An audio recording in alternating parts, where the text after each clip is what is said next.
मेरा नाम पायल है। कभी मैं भी एक आम सी लड़की थी जिसके सपने छोटे थे और डर उससे भी छोटे। लेकिन उस रात ने मुझे सिखा दिया कि जिंदगी कभी इजाज़त लेकर नहीं बदलती। मुझे छुपा लो, ऊपर वाले के वास्ते छुपा लो, वरना वो लोग हम दोनों को नहीं छोड़ेंगे। रात के घुप अंधेरे में वो आवाज़ किसी अजनबी आदमी की थी, लेकिन लहजे में मौत का सा डर घुला हुआ था। उसका हाथ मेरे पाँव से टकराया तो मेरा पूरा जिस्म जैसे एक झटके में सुन्न हो गया। बारिश के पानी में मिला हुआ उसका गर्म खून मेरे ठंडे पड़ते पैरों को छू रहा था और उस एहसास ने मुझे अंदर तक हिला दिया। कौन है तुम्हारे पीछे? मेरी आवाज़ मेरे ही गले में फंसकर रह गई। उस आदमी ने बड़ी मुश्किल से सर उठाया और दूर गूंजते सायरन की तरफ इशारा किया। उसकी आंखों में डर था, ऐसा डर जो झूठा नहीं हो सकता। वो मेरे पीछे हैं। वो हांफते हुए बोला, अगर उन्होंने मुझे देख लिया तो कल का उगता सूरज कोई नहीं देख पाएगा। मेरी जेब में सबूत है, वो ले लो और भाग जाओ यहाँ से। कांपते हाथों से उसने कोई ठोस सी चीज मेरी मुट्ठी में थमा दी।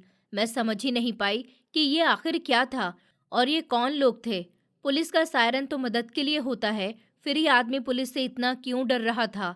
मैं अभी सोच ही रही थी कि सायरन की आवाज़ बहुत करीब आ गई। तेज रोशनी सीधी हमारी आंखों पर पड़ी। उसी पल मुझे एहसास हुआ ये सिर्फ डर नहीं था, ये किसी बड़े सच की दस्तक थी। वही पल था जब मेरी जिंदगी ने दूसरा पलटा खाया। पहला पलटा तब आया था जब मैं एक आम लड़की से विधवा बनी और फिर एक बेघर भिखारन। और अब मैं उस सबूत के साथ खड़ी थी जो शायद मुझे जीने नहीं देने वाला था। मैं एक ऐसे गरीब घराने से ताल्लुक़ रखती थी जहाँ पर सपने देखना भी एक बोझ समझा जाता है। मेरे पापा एक मजदूर थे। उनके सख्त हाथ और चेहरा झुर्री से भरा हुआ था, पर उनकी आंखों में हमेशा हमारे लिए प्यार चमकता था। वो दिन रात मजदूरी करते ताकि हम बहनों का पेट पाल सकें। मुझे आज भी वो दोपहर याद है जब घर के दरवाजे पर दस्तक हुई थी। पायल बेटी, तुम्हारे पापा को कुछ हो गया। पड़ोसी चाचा की घबराई हुई आवाज ने मेरे पैरों के नीचे से जमीन निकाल दी थी। जब उनकी लाश घर वापस आई तो लगा कि हमारे सर से छत छीन ली गई है। उनको काम के बीच दिल का दौरा पड़ा था और वो मौके पर ही इस दुनिया को छोड़कर चले गए। उस दिन हमारे घर में चूल्हा नहीं जला था, पर आंसुओं का सैलाब जरूर आ गया था। पापा के जाने के बाद जिंदगी ने अपनी कड़वी हकीकतें दिखाना शुरू कर दी। अब हमारे लिए खुद कमाने का वक्त था। माँ ने लोगों के घरों में काम शुरू कर दिया, लेकिन जवान बेटियों का बोझ उनकी कमर झुकाए जा रहा था। बड़ी बहन की शादी का फैसला बहुत मजबूरी में किया। माँ, ये रिश्ता ठीक नहीं है। लड़का उम्र में बहुत बड़ा है। मैंने माँ को समझाने की बहुत कोशिश करी थी। माँ ने आंसू साफ करते हुए कहा था कि बेटी, गरीब की बेटी के पास खुद चुनने का हक नहीं होता। जो मिल रहा है वही अपनी किस्मत समझो। हमारे पास दहेज देने को कुछ भी नहीं है और वो लोग बिना दहेज के मान गए हैं। मेरी बड़ी बहन की शादी दूसरे शहर में कर दी गई। उसका पति उम्र में उससे दुगना बड़ा था और बहन ने खामोशी से अपनी किस्मत समझकर उसको अपना लिया और यहाँ से विदा हो गई। उसके बाद उसके पति ने उसको कभी भी वापस नहीं आने दिया। वो जिंदा थी या फिर मर गई थी, हमें कुछ भी नहीं पता। हम दोनों माँ बेटी अकेली रह गईं। फिर मेरी बारी आ गई, पर मेरी किस्मत शायद मेरी बहन से कुछ बेहतर लिखी गई थी। माँ ने मेरी शादी जहाँ पर की, वहाँ के लोग देखने पर तो बहुत अच्छे थे। मेरा पति अमन बहुत ज़्यादा शरीफ और सुलझा हुआ इंसान था। शादी की पहली रात उसने मुझसे कहा था कि पायल, मैं जानता हूँ तुमने बहुत ज़्यादा तकलीफ़ें देखी हैं, पर मेरा वादा है कि मैं तुम्हारी आंखों में कभी भी आंसू नहीं आने दूंगा। उसका लहजा इतना ज़्यादा सच्चा था कि मुझे उस पर यकीन आ गया। वो सच में मुझे बहुत प्यार करता था और दिल से इज्जत करता। वो सिर्फ मेरा ही नहीं बल्कि मेरी माँ का भी ख्याल रखता था। हर महीने अपनी सैलरी में से कुछ पैसे अलग करके मेरी माँ को भेजता। जिंदगी बहुत खूबसूरत हो गई थी। मुझे लगा कि शायद मेरे हिस्से के दुख खत्म हो गए, पर खुशी गरीब के घर ज्यादा देर मेहमान नहीं रहती। मेरी माँ जो अपने दुख और बीमारी से लड़ रही थी, एक दिन अचानक से दुनिया छोड़ गई।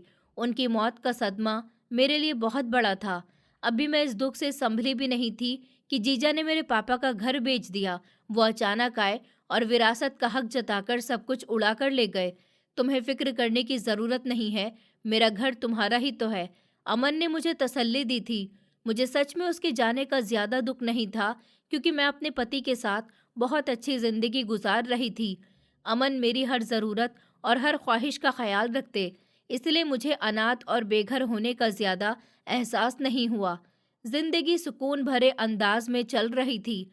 मैं सुनहरे आने वाले कल के सपने बुन रही थी, पर एक दिन जिंदगी में इतना बड़ा तूफान आया जिसने मेरी पूरी दुनिया को तबाह करके रख दिया। वो मनहूस शाम मुझे कभी नहीं भूलेगी। फोन की घंटी बजी थी। दूसरी तरफ से आने वाली आवाज ने मेरी रगों में खून जमा दिया। अमन साहब का एक्सीडेंट हो गया, फौरन से अस्पताल पहुंच जाइए। मैं नंगे पांव भागती हुई गई थी। जब अस्पताल पहुंची तो डॉक्टर ने सफेद चादर उसके चेहरे पर डाली हुई थी। ये मंजर देखते ही मैं अपना सब कुछ हार चुकी थी। मेरा पति, मेरा मान, मेरा साया, सब कुछ छिन गया था।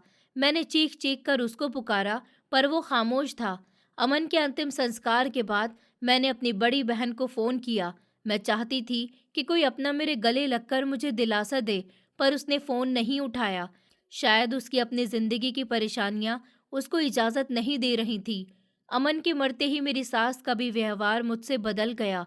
वो औरत जो कल तक उनके सामने चुपचाप बैठी रहती थी, अब मुझे देखकर भी मुंह फेर लेती। उनका व्यवहार मेरे साथ बहुत ज़्यादा बुरा होता चला गया। वो मुझे एक नौकरानी की तरह समझने लगी। एक सुबह मैं किचन में नाश्ता बना रही थी कि सास अंदर आईं। उन्होंने चूल्हे पर रखा हुआ दूध का पतीला जोर से जमीन पर दे मारा। ये क्या किया आपने मम्मी जी? मैं डर कर पीछे हट गई। उनकी आंखों में नफरत के शोले उमड़ रहे थे। खबरदार, जो तुमने मुझे मम्मी कहा तो एक मनहूस औरत हो। जिस घर में तुम कदम रखती हो वहां पर कुछ भी नहीं रहता। तुम्हारी वजह से मेरा जवान बेटा मर गया, तुम उसको खा गई हो। मेरे आंसू बहने लगे। ऊपर वाले के लिए ऐसा मत कहिए। अमन की मौत तो एक हादसा थी, इसमें मेरा क्या कसूर है? हादसा नहीं, तुम्हारी नहूसत थी। वो चीखने लगी। तुमने पहले अपने बाप को खाया, फिर माँ को, और अब मेरे बेटे को। मैं इस घर में और कोई लाश नहीं उठा सकती। मेरा एक और बेटा भी है जो बाहर परदेश में काम करता है। मैं नहीं चाहती कि तुम्हारा साया उस पर भी पड़े। मैं खामोशी से रोती रही, सब सुनती रही। मुझे लगा कि शायद उनका दुख बड़ा है, इसलिए वो ऐसा कह रही हैं, पर मुझे अंदाजा नहीं था कि उनका दिल पत्थर का हो गया। एक हफ्ता मैंने नरक में गुजारा। वो मुझ पर तरह तरह के जुल्म ढाती रहीं, मुझे बासी रोटी देती और सारा दिन काम करवाती, पर उस रात तो हद ही हो गई। मैं अपने कमरे में अमन की तस्वीर को सीने से लगाए हुए बैठी थी कि वो आंधी की तरह मेरे कमरे में दाखिल हो गईं। उन्होंने मेरा हाथ पकड़ लिया और घसीटते हुए बाहर की तरफ लाईं। निकलो मेरे घर से अभी और इसी वक्त। मैंने उनके पांव पकड़ लिए। मम्मी जी, मुझे मत निकालिए। रात का वक्त है, मैं कहाँ पर जाऊंगी? मेरा इस दुनिया में कोई भी नहीं है। उन्होंने बेदर्दी से मुझे ठोकर मारी। नर्क में जा, सड़क पर रह या फिर मर जा, मुझे कोई परवाह नहीं है। तेरे जैसी मनहूस के लिए मेरे घर में कोई जगह नहीं है। उन्होंने मुझे दरवाजे से बाहर धक्का दे दिया। मैं मुंह के बल सड़क पर गिर गई। मेरे पीछे लोहे का गेट जोरदार आवाज के साथ बंद हो गया। खोलो दरवाजा, खोलो। मैंने गेट पीट दिया। मैं कहाँ पर जाऊंगी मम्मी जी? दरवाजा खोलो। पर अंदर से कोई जवाब नहीं आया। रात के सन्नाटे में जब मुझ पर वो दरवाजा बंद हुआ तो ऐसा महसूस हुआ कि जैसे पूरी दुनिया ने मुझ पर दरवाजा बंद कर दिया हो। मेरे माँ बाप का साया तो कब से उड़ गया था। अब पति का घर भी छिन चुका था। मैं वहीं गेट के बाहर बैठकर रोती रही, लेकिन किसी को भी तरस नहीं आया। रात गहरी होती जा रही थी। गली के आवारा कुत्ते भौंकने लगे। मुझे अपनी इज्जत का डर सताने लगा। मैंने अपनी चादर अच्छी तरह से सर पर लपेट ली और वहां से चल पड़ी। मेरे पास अब कोई ठिकाना ही नहीं था। जहां पर मैं जाती वहां सिर्फ अंधेरा था। मैं रोती हुई सड़क के किनारे बैठ गई। मुझे नहीं पता था कि मेरी सुबह कहाँ होगी। कल तक मैं जिंदा बचूंगी भी या नहीं, ये भी नहीं पता था। भूख और प्यास से बुरा हाल हो गया था, पर दिल का दर्द इन सबसे बड़ा था। मैं सड़क के किनारे फुटपाथ पर सिमटकर बैठ गई। ठंडी हवा मेरे वजूद में उतर रही थी। मेरी आंखें पत्थर की हो गईं। मैंने आसमान की तरफ देखा कि ऐ ऊपर वाले, क्या मेरा जुर्म सिर्फ ये है कि मैं गरीब और विधवा हूँ? तूने मुझे क्यों बेसहारा छोड़ दिया? मैंने अपना सर घुटनों में दे दिया।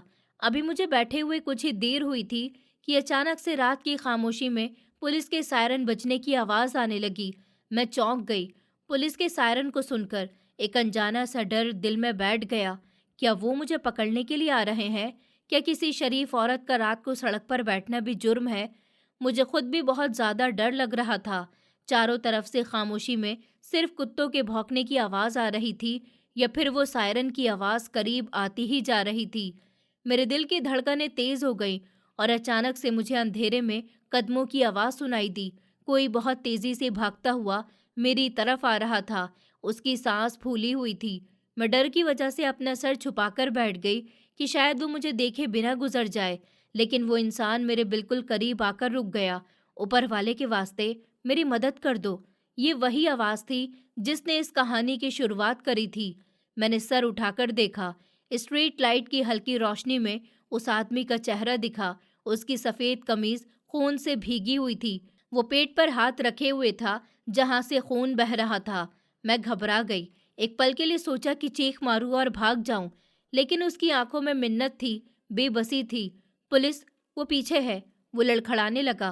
पुलिस की गाड़ी अभी नजर नहीं आ रही थी, सिर्फ सायरन ही सुनाई दे रहा था। वो आदमी मेरे सामने निहाल होकर गिरने लगा था। मेरे दिल में सिर्फ एक ही बात आई कि ये मदद के लिए आया है। ये वक्त सवाल का नहीं, बल्कि उसकी मदद करने का है।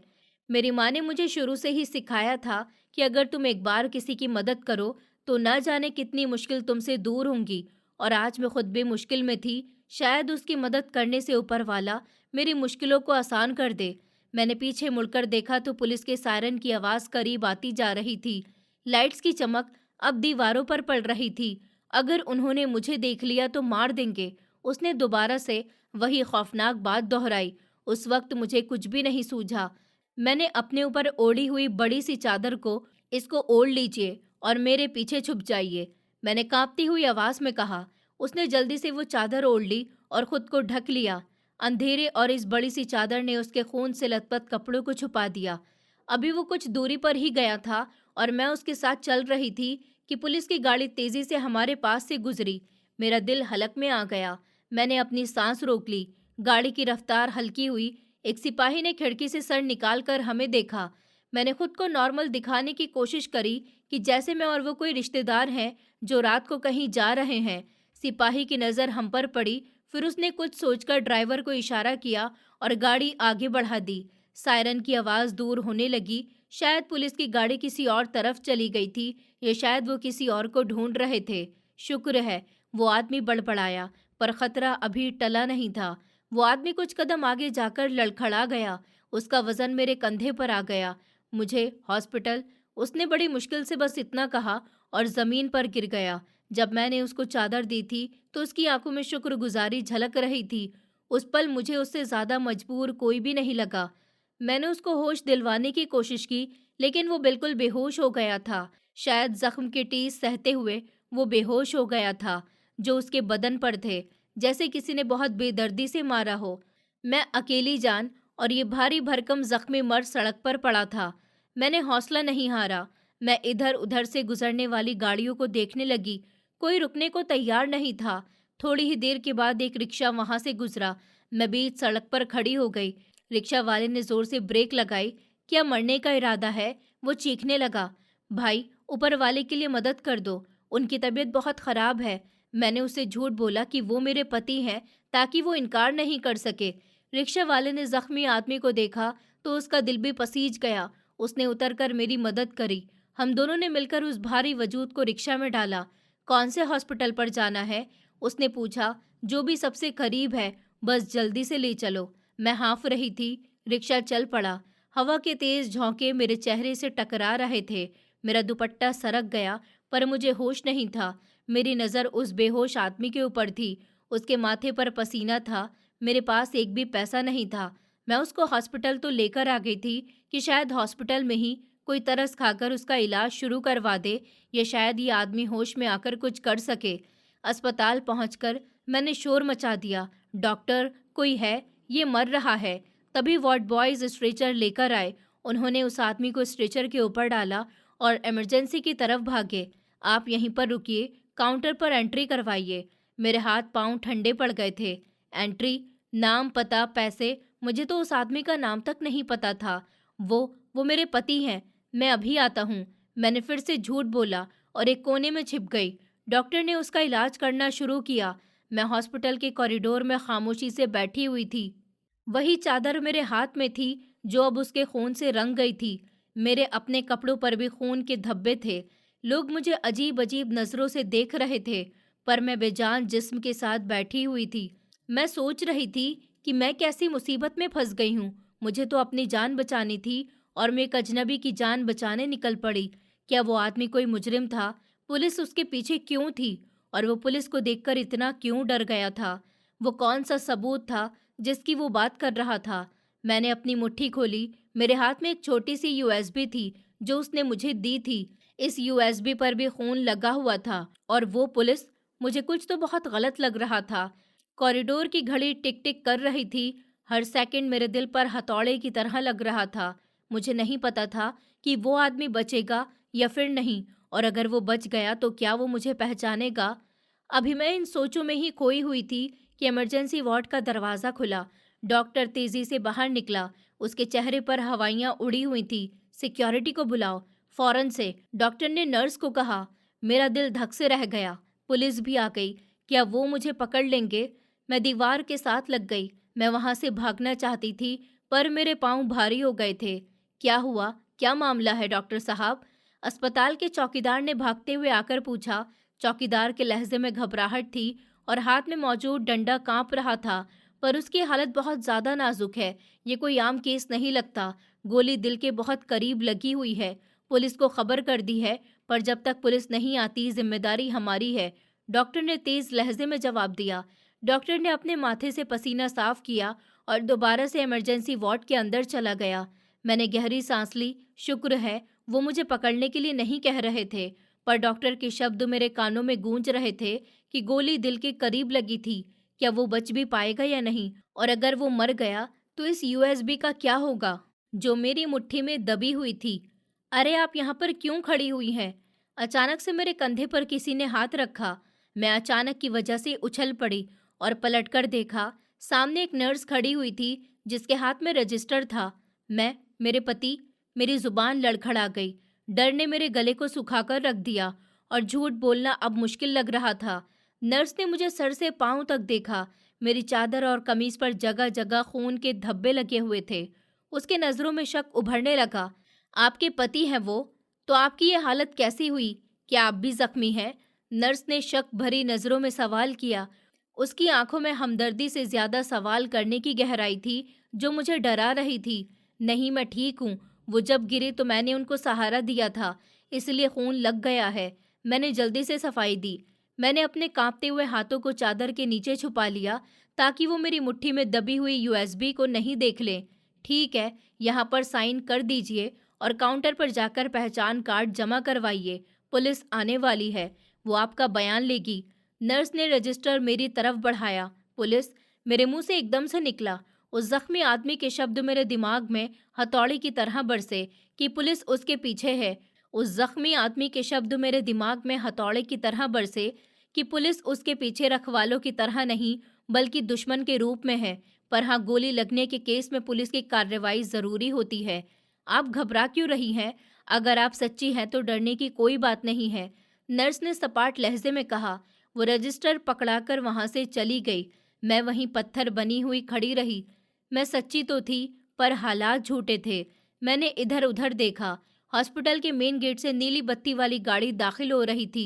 पुलिस आ गई थी। मुझे छुपना था, लेकिन कहाँ पर? अगर वो पुलिस वाले वही हुए जिससे वो आदमी छुप रहा था, वो यूएसबी ढूंढ लेंगे और शायद मुझे भी गायब कर देंगे। तो तेजी से लेडीज वॉशरूम की तरफ भाग गई। वॉशरूम का दरवाजा बंद करके मैंने लंबी लंबी सांस ली। मेरा दिल तेजी से धड़क रहा था।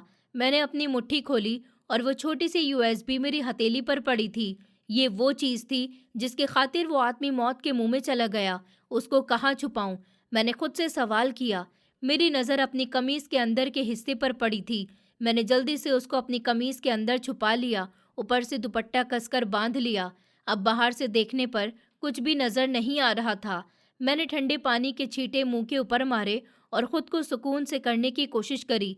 जब मैं बाहर निकली तो कॉरिडोर का मंजर बदल गया। वहां पर 3-4 पुलिस वाले खड़े हुए थे और डॉक्टर से बात कर रहे थे। और वो ऑफिसर था जिसकी मूछें बड़ी और आंखें लाल थीं। वो डॉक्टर पर चिल्ला रहा था कि मरीज होश में है या नहीं, हमें फौरन से बात करनी है। इंस्पेक्टर ने सख्त आवाज में कहा। उसके लहजे में कार्यवाही की जगह धमकी ज्यादा महसूस हो रही थी, जिसने मेरे शक को यकीन में बदल दिया। इंस्पेक्टर साहब, अभी ऑपरेशन चल रहा है, गोली निकालना जरूरी है, आप अंदर नहीं जा सकते। डॉक्टर ने सख्ती से रोका। डॉक्टर अभी अपनी जिद पर अड़ा हुआ था और मरीज की जान बचाना उसकी प्रायोरिटी थी।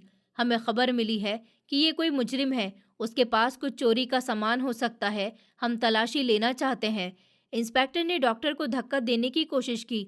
मैं खड़ी हुई सब कुछ सुन रही थी। चोरी का सामान? जरूर ये उस यूएसबी की बात कर रहे थे। वो आदमी सच कह रहा था। ये पुलिस वाले ही उसके दुश्मनों के साथ मिले हुए हैं। उसको यहाँ पर कौन लाया? इंस्पेक्टर ने घूरकर वार्ड में मौजूद रिक्शे वाले से पूछा।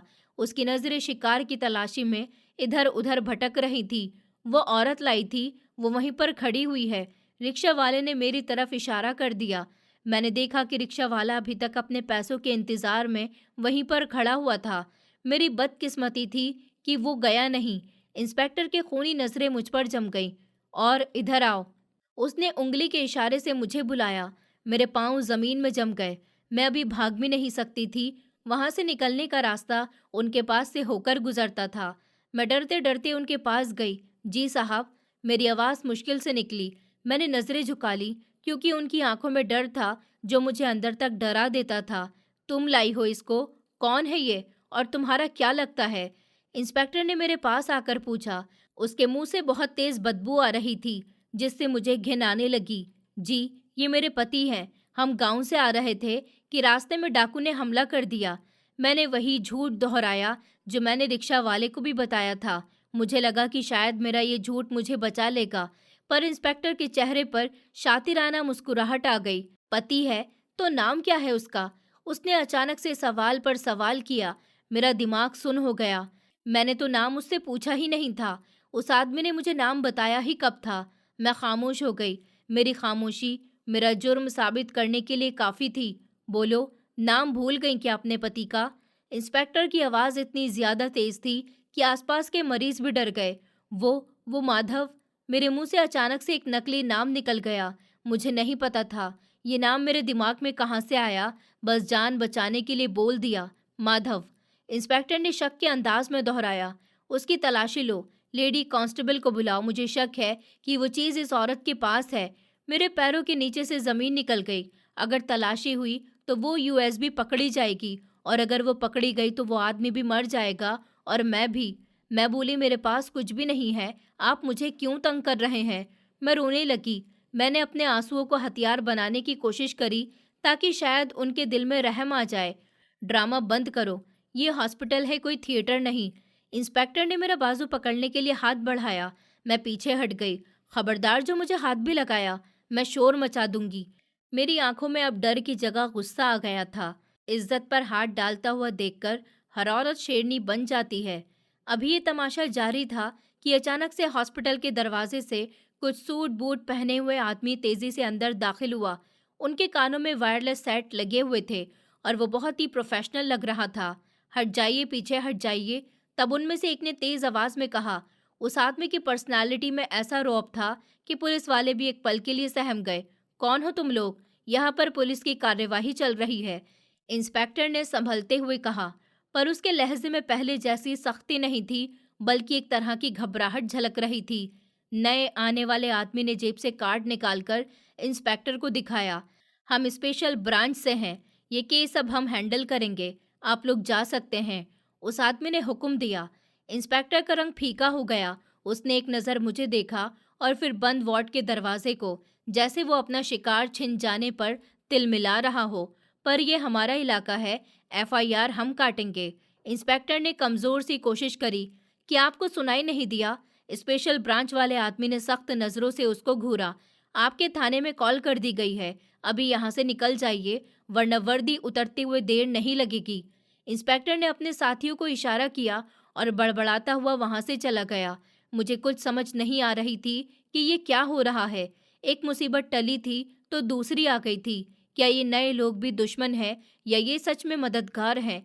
वो आदमी अब मेरी तरफ देखने लगा। उसका व्यवहार पुलिस वाले जैसा बदतमीज नहीं था, पर बहुत सख्त था।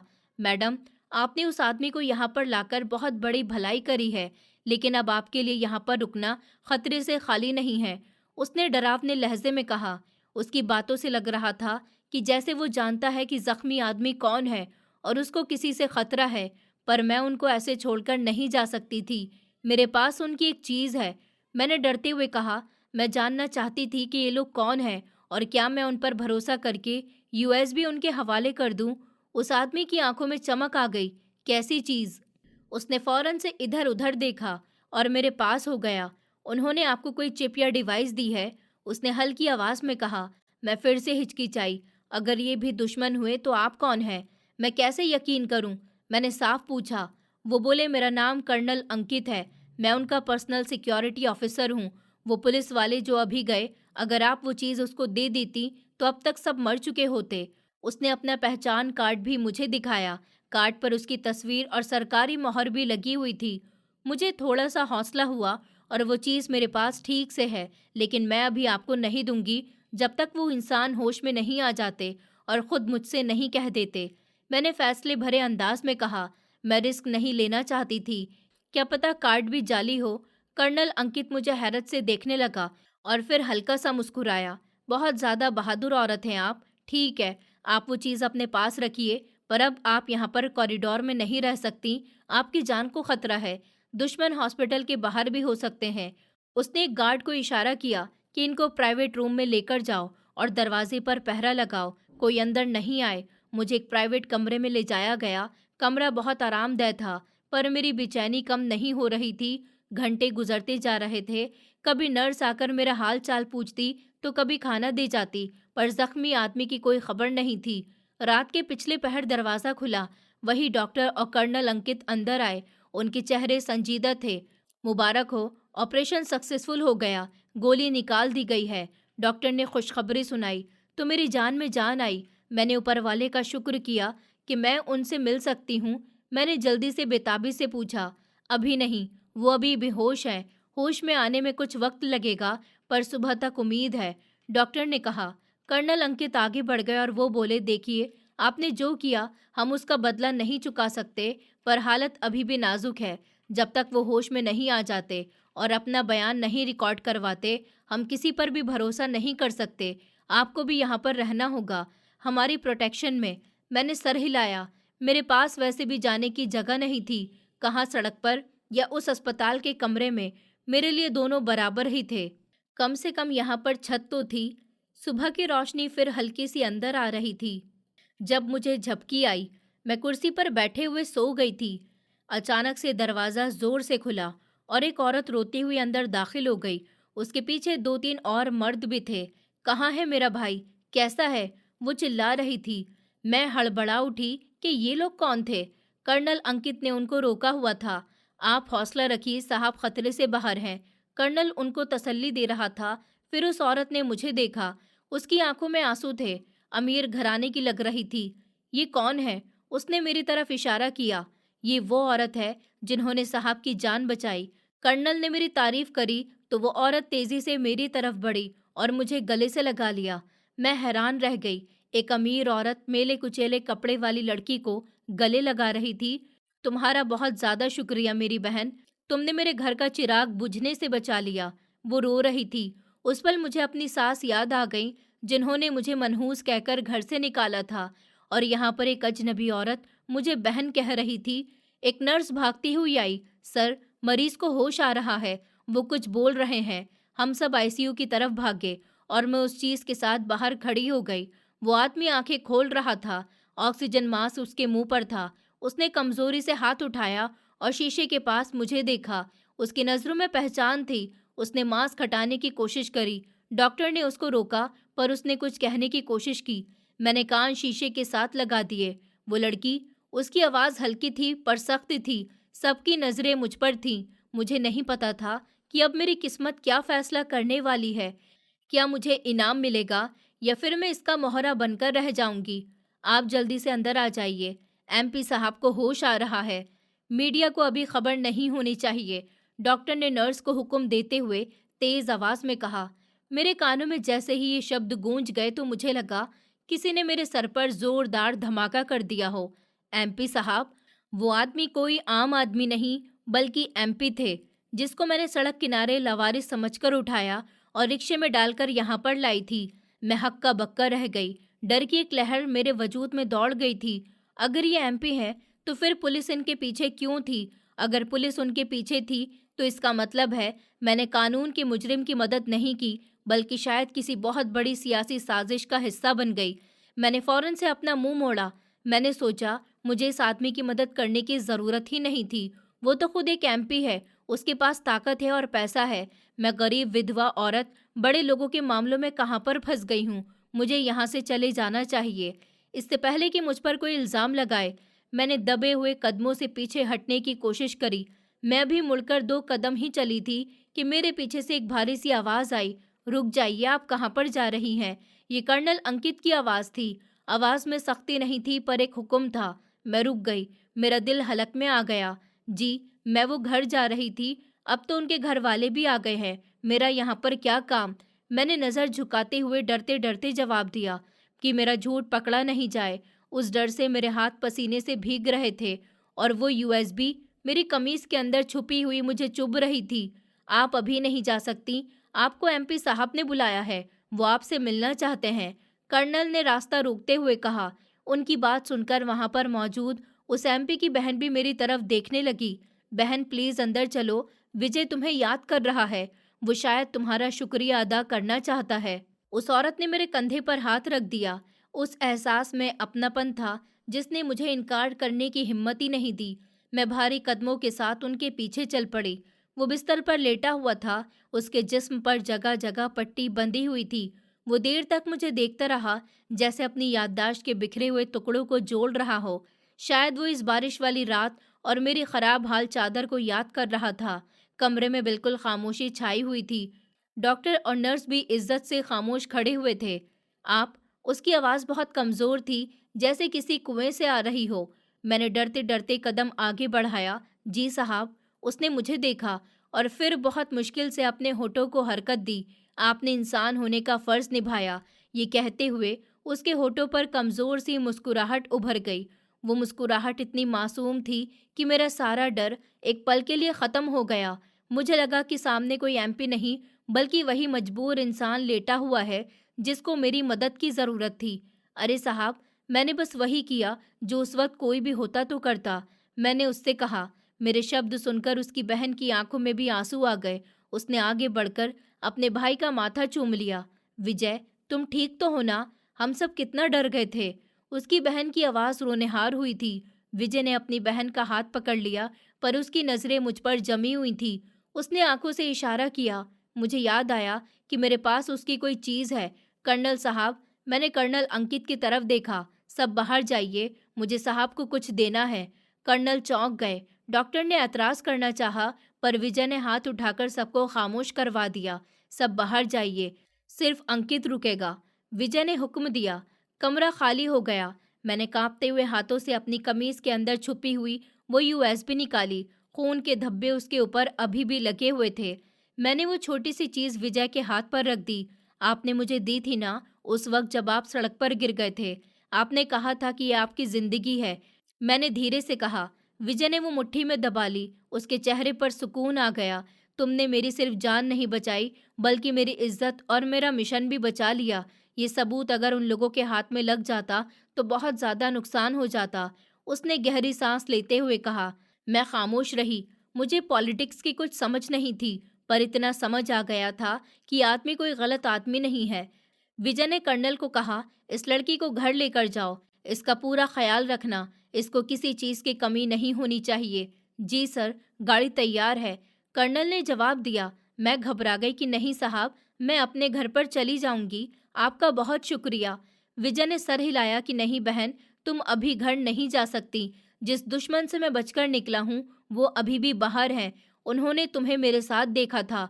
अगर तुम अकेली गई तो वो तुम्हें नुकसान पहुंचा सकते हैं। जब तक मैं बिल्कुल ठीक नहीं हो जाता और ये मामला साफ नहीं हो जाता, तुम मेरे घर पर ही रहोगी। उसका लहजा फिक्र का था या हुक्म मुझे समझ नहीं आया, पर उसने मुझे बहन कहा था। ये शब्द मेरे लिए बहुत ज़्यादा अजनबी थे। थोड़ी देर के बाद मुझे हॉस्पिटल के पिछले दरवाजे से बाहर निकाला गया। वो कई गाड़ियों की लाइन लगी हुई थी। मुझे एक लग्जरी गाड़ी में बैठाया गया। प्रोटोकॉल, सिक्योरिटी और हर चीज़ मौजूद थी। मेरे दिमाग में फिर से वही सवाल गूंज रहा था कि अगर इतना ताकतवर आदमी है तो फिर पुलिस की गाड़ी उस रात उसके पीछे क्यों लगी थी। पर मैंने पूछने की हिम्मत नहीं की। गाड़ी चल पड़ी। मैं नरम सीट पर बैठी हुई खिड़की से बाहर देख रही थी। कल रात मैं सड़क पर बेसहारा बैठी हुई थी और आज मैं एक एमपी की सिक्योरिटी में सफ़र कर रही थी। जिंदगी के रंग भी कितने अजीब होते हैं। तकरीबन आधे घंटे बाद गाड़ियां एक आलीशान सी कोठी के गेट से अंदर दाखिल हुई। ये कोठी नहीं, महल था। खूबसूरत लॉन और सफ़ेद इमारत देखकर आंखें खुली रह गईं। गाड़ी पोर्च में रुकी। नौकर लाइन बनाकर खड़े हुए थे। कर्नल अंकित ने मेरे लिए दरवाज़ा खोला। आइए मैडम, ये साहब का घर है। आप यहाँ पर बिल्कुल सेफ हैं। मैं झिझकते हुए नीचे उतर गई। मेरे मैले कपड़े और पुरानी जूती इस संगमरमर के फर्श पर बहुत अजीब लग रही थी। मुझे शर्मिंदगी महसूस हुई। घर के अंदर दाखिल हुए। इनको गेस्ट रूम में लेकर जाओ और इनके लिए कपड़ों का इंतजाम करो। विजय की बहन ने, जो हमारे साथ ही आई थी, नौकर को हुक्म दिया। मुझे खूबसूरत कमरे में पहुंचा दिया। ऐसा कमरा मैंने सिर्फ ड्रामों में ही देखा था। कमरे के अंदर नर्म बिस्तर, एसी और मखमल के पर्दे। आप नहाकर कपड़े बदल लीजिए, खाना कमरे में आ जाएगा। नौकरानी ने मुझे नए कपड़े देते हुए कहा। मैं अकेली रह गई। मैं शीशे के सामने खड़ी हुई। मेरा चेहरा बहुत थका हुआ सा लग रहा था, पर एक तसल्ली भी थी कि मैं अब ठीक हूँ। मुझे छत मिल गई थी। कुछ दिनों के बाद विजय साहब हॉस्पिटल से तंदुरुस्त होकर घर पर आए। लोगों की भीड़ भी थी। बहुत से लोग मुबारकबाद देने आए। मैं अपने कमरे की खिड़की से ये सब कुछ देखती रही। मैं जानती थी कि ये मेरी हैसियत यहाँ पर ज़्यादा से ज़्यादा एक नौकरानी की तरह है। वो घर पर आए तो मैं किचन में नौकरों की मदद कर रही थी। मैंने सोचा कि मुफ्त की रोटी तोड़ने से अच्छा है कि कुछ काम कर लूँ। वैसे भी मेरे जैसी गरीब औरत की जगह किचन ही होती है। शाम को जब मेहमान चले गए तो नौकर ने मुझे बुलाया कि साहब आपको बुला रहे हैं। मेरा दिल धड़क गया। शायद अब वो मुझे जाने का कहेंगे, शायद कुछ पैसे देकर विदा कर देंगे। मैं दुपट्टा ओढ़कर लॉन में गई। विजय सोफे पर बैठे हुए थे। उनकी बहन भी साथ ही थी। उन्होंने मुझे देखते हुए ही मुस्कुराहट से स्वागत किया। आओ इधर बैठो। उन्होंने सामने वाले सोफे की तरफ इशारा किया। मैं डरते डरते सोफे के पास बैठ गई। तुम किचन में क्या कर रही थी? विजय ने नरमी से पूछा। जी, वो मैं सोच रही थी कि आपके घर का नमक खा रही हूँ, तो कुछ तो मुझे भी करना चाहिए। मुझे नौकरानी समझकर जो भी काम देंगे मैं कर लूंगी। मेरे पास जाने की कोई जगह नहीं है। मैंने सच कह दिया। विजय के चेहरे का रंग बदल गया। उन्होंने अपनी बहन की तरफ देखा और फिर मेरी तरफ। नौकरानी? उनकी आवाज़ में हैरत थी। किसने कहा कि तुम यहाँ पर नौकरानी हो? मैं चुप रही और क्या ही कह सकती थी। देखो पायल, उन्होंने मेरा नाम पुकारा। शायद कर्नल ने उनको बता दिया था। तुमने मेरी जान बचाई है। कोई बहन भी अपने भाई के लिए वो नहीं करती जो तुमने उस रात मेरे लिए किया। उनकी बातों से मुझे अपनापन महसूस हुआ, पर मेरे दिल में अभी भी वो सवाल अटका हुआ था जो मुझे बेचैन कर रहा था। साहब, मैं आपकी शुक्रगुजार हूँ कि आपने मुझे अपने घर में जगह दी, पर एक बात मुझे समझ नहीं आ रही। मैंने हिम्मत करके पूछा। क्या पूछना है? उन्होंने इजाज़त दी। उस रात जब आप जख्मी थे, आपने कहा था कि पुलिस आपके पीछे है। आप एक एमपी हैं। पुलिस तो आपकी सिक्योरिटी के लिए होती है। फिर आपको मारना क्यों चाहती थी? और आप अपनी सिक्योरिटी के बिना अकेले सड़क पर क्यों थे? मेरा सवाल सुनकर कमरे में खामोशी छा गई। वो संजीदा हो गया। उन्होंने एक गहरी सांस ली और अपनी कमीज की आस्तीन ऊपर करी। वहां गोली का एक ताज़ा निशान था। तुम ठीक कहती हो पायल, ये कहानी बहुत अजीब है और तुम्हें हक है कि तुम जानो तुमने असलियत में किस चीज़ से मेरी जान बचाई। उन्होंने अपनी बहन की तरफ देखा, जैसे बात शुरू करने का हौसला मांग रहे हों। दरअसल उस रात मैं टहलने के लिए निकला था। मुझे एक फ़ोन कॉल आई थी, एक ऐसी कॉल जिसने मुझे मजबूर कर दिया कि मैं अपनी सिक्योरिटी छोड़कर अकेला बाहर निकलूं। उनकी आंखों में उस रात का डर दोबारा से लौट आया। उस रात मुझे एक बहुत ही बड़े धोखे में बुलाया गया था। विजय ने अपनी बात जारी रखते हुए कहा। उनके लहजे में अभी उस रात की कड़वी याद मौजूद थी। मेरा अपना सिक्योरिटी गार्ड, जिस पर मैं आंखें बंद करके भरोसा करता था, वो दरअसल मेरे दुश्मनों के साथ मिला हुआ था। उसने मुझे बताया कि एक बहुत ज़रूरी फाइल है जो वो घर के अंदर नहीं ला सकता, क्योंकि उसको शक है कि घर में कोई जासूस है। उसने मुझे पिछले गेट से अकेले बाहर आने को कहा। मैं उनकी बात सुनती रही थी। कैसी कैसी साजिश होती हैं।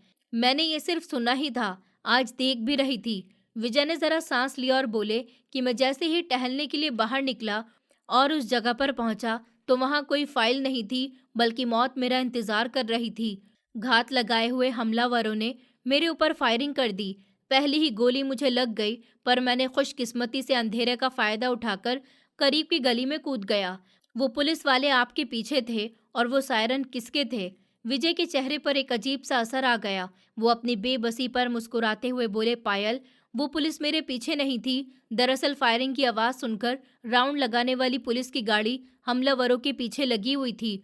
वो सायरन मेरे दुश्मनों के लिए बज रहे थे, पर मैं उस वक्त इतना जख्मी और कमजोर हो गया था कि मुझे हर आने वाला अपना दुश्मन लग रहा था।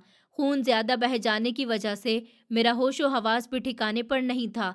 मुझे लगा कि पुलिस भी उनके साथ ही मिली हुई है और मुझे खत्म करने आ रही है। मैं अपनी जान बचाने के लिए कुत्तों की तरह गलियों में भाग रहा था। मेरी आंखों में आंसू आ गए कि ये कितना बड़ा आदमी, जिसके आगे पीछे सिक्योरिटी होती है, मौत के डर से इस तरह सड़कों पर परेशान हो रहा था। और फिर मुझे तुम मिल गई।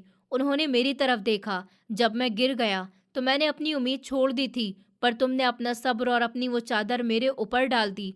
उस वक्त जब मेरे अपने ही गद्दार बन गए थे, एक अजनबी औरत मेरी रखवाली करने वाली बन गई थी। हालांकि उस वक्त मेरे दुश्मन पकड़े जा चुके थे, पुलिस उनको गिरफ्तार कर चुकी थी, पर मुझे इस बात का पता नहीं था। तुम्हारी इस मदद ने मुझे जिंदगी की नई उम्मीद दी।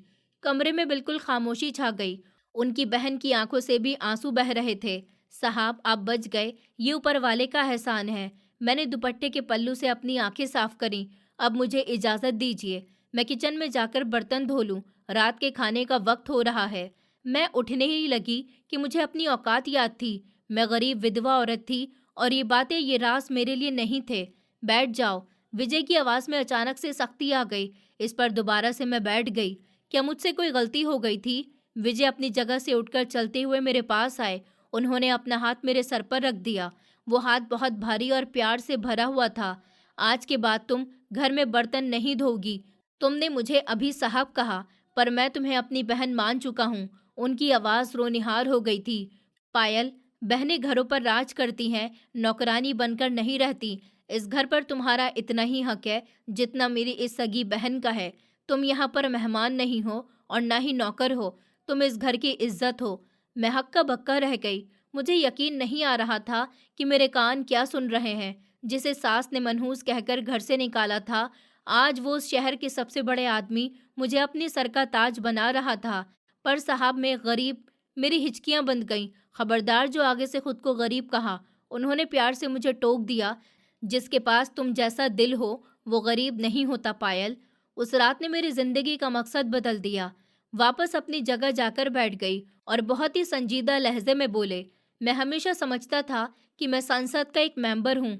मैं स्पीच देता था, गरीबों की हक की बातें करता था। पर उस रात जब मैं जख्मी हालत में फुटपाथ पर पड़ा हुआ था और सर्दी मेरी हड्डियों में उतर रही थी, तब मुझे एहसास हुआ कि बेघर होना क्या होता है, बेबसी क्या होती है। उनकी आंखों में चमक आ गई। मैंने सोचा कि ऐसे बड़े लोग तो अपनी बुलेट प्रूफ गाड़ियां और गर्म बिस्तर में कितनी गहरी नींद सोते हैं।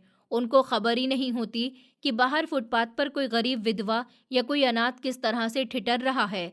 रात के वक्त चोरी और डकैती का डर अलग होता है। उन्होंने मेरी तरफ इशारा किया कि तुम्हें इस हाल में सड़क पर देखकर और अपनी हालत देखकर मुझे बहुत तरस आया।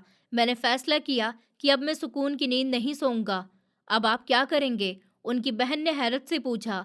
मैंने एक नई टीम बनाई है। मैं खुद रातों को अपनी काबिले भरोसा सिक्योरिटी के साथ सब जगह पर राउंड लगाऊंगा। मैं देखूंगा कि कहाँ कहाँ पर लोग फुटपाथ पर सो रहे हैं, किसको दवा की ज़रूरत है और किसको छत की। उनके लिए शेल्टर होम बनाऊंगा। मैं किसी को वैसे हाल में नहीं रहने दूंगा जैसा उस रात मैं और तुम थे। और पायल, ये सब तुम्हारी वजह से है। तुमने मुझे रास्ता दिखाया है। मेरे दिल से उनके लिए बहुत ज़्यादा प्रार्थना निकली। वो सच में एक बहुत अच्छे इंसान थे। और उसके बाद मेरी ज़िंदगी जैसे बदल सी गई। मुझे घर में एक अलग ही जगह मिल गई। नौकर चाकर मेरे आगे पीछे फिरते। साहब की बहन कहा जाता, पर मैंने गुरूर नहीं करा। मैं जानती थी कि ये सब ऊपर वाले की देन है। कुछ महीने इसी तरह से गुजर गए। विजय भाई रातों को अक्सर बाहर रहते। वो गरीबों की मदद करते। शहर में उनकी भलाई के चर्चे होने लगे। एक दिन वो मेरे पास आए और बोले कि पायल, मुझे तुमसे एक ज़रूरी बात करनी है। जी भाई, हुक्म करिए। मैंने कहा, मैं चाहता हूँ कि तुम अपनी ज़िंदगी नए सिरे से शुरू करो।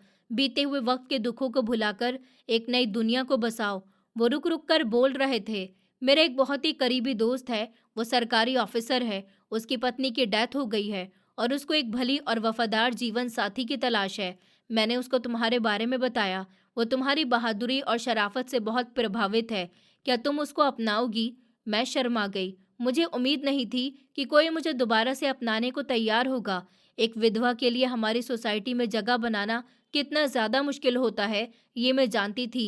भाई, आप जो फैसला करेंगे, मेरे लिए वही बेहतर होगा। आप मेरे बड़े हैं। मैंने नज़र झुका ली। विजय भाई ने खुश होकर मेरे सर पर हाथ रख दिया कि मुझे तुमसे यही उम्मीद थी। वो बहुत ही शरीफ इंसान है, तुम्हें कभी धोखा नहीं देगा। और याद रखना, तुम्हारी शादी का मतलब ये नहीं कि तुम्हारा मुझसे रिश्ता टूट जाएगा। ये घर हमेशा तुम्हारा है और रहेगा। और फिर वो दिन भी आया जब मैं दुल्हन बनी। विजय भाई ने बिल्कुल अपनी सगी बहन की तरह मेरी विदाई करी। उन्होंने मुझे दहेज नहीं दिया, बल्कि जायदाद में हिस्सा दिया। उनकी आंखों में आंसू थे जब वो मुझे विदा कर रहे थे। खुश रहना मेरी बहन, कभी कोई तकलीफ हुई तो याद रखना, तुम्हारा एक भाई भी जिंदा है। उन्होंने मेरे पति के सामने मुझे गले से लगाकर कहा। मेरे पति तिवारी साहब बहुत ही अच्छे इंसान थे। उन्होंने मुझे वो इज्जत दी जिसकी मैं हकदार थी। मैं अपने घर में खुश और सुकून से थी। आज भी जब मैं टीवी पर विजय भाई को देखती हूँ कि वो रातों को सड़कों पर निकलकर गरीबों में कंबल और खाना बांट रहे होते हैं, तो मेरा सर फख्र से ऊंचा हो जाता है। आज भी वो अपने वादे पर कायम है। वो एमपी होने के बावजूद आम लोगों के साथ जमीन पर बैठकर उनका दुख सुनते हैं। मुझे याद है वो काली रात जब मैंने समझा था कि मेरी जिंदगी खत्म हो गई है। ऊपर वाले ने इस अंधेरी रात से मेरी मदद का सवेरा निकाल दिया। सच कहते हैं कि जब इंसान किसी की मदद करता है तो ऊपर वाला उसकी मदद के लिए ज़रूर किसी को भेजता है। मेरी वो मेली सी चादर आज भी विजय भाई के पास संभाल कर रखी हुई है, जो उनको याद दिलाती रहती है कि इंसानियत का रिश्ता खून के रिश्ते से बड़ा होता है। जिंदगी हमें अक्सर हमारे हालात से परखती है, हैसियत से नहीं। जिस रात एक ताकतवर सांसद अपनी जान बचाने के लिए गलियों में भटक रहा था और एक बेघर बेसहारा विधवा अपनी ठंडी चादर किसी अजनबी पर डाल रही थी, उसी रात असली इंसानियत जिंदा थी। पायल ने कुछ पाने के लिए नहीं, सिर्फ इंसान समझकर मदद की, और वही मदद एक आदमी की सोच, उसके मकसद और पूरी जिंदगी बदल गई। ये कहानी सिखाती है कि मदद करने वाला कभी गरीब नहीं होता, और ओहदा रखने वाला तभी बड़ा होता है जब वो जमीन पर उतरकर दूसरों का दर्द समझे। सच यही है कि ऊपर वाला जब किसी को बचाना चाहता है तो किसी और के दिल में इंसानियत रखकर भेज देता है। उस रात एक चादर ने सिर्फ एक जख्मी इंसान को नहीं ढका था, बल्कि उसने ये साबित कर दिया था कि इंसानियत आज भी जिंदा है। बस कभी कभी वो सबसे गरीब हाथों में मिलती है। दोस्तों, उम्मीद करती हूँ आपको हमारी कहानी पसंद आई होगी। कहानी पसंद आई है तो वीडियो को लाइक करें, चैनल पर नए हैं तो चैनल को सब्सक्राइब करें, और हाँ, नोटिफिकेशन बेल को ज़रूर दबाएं ताकि अगली अपडेट सबसे पहले आपको मिले।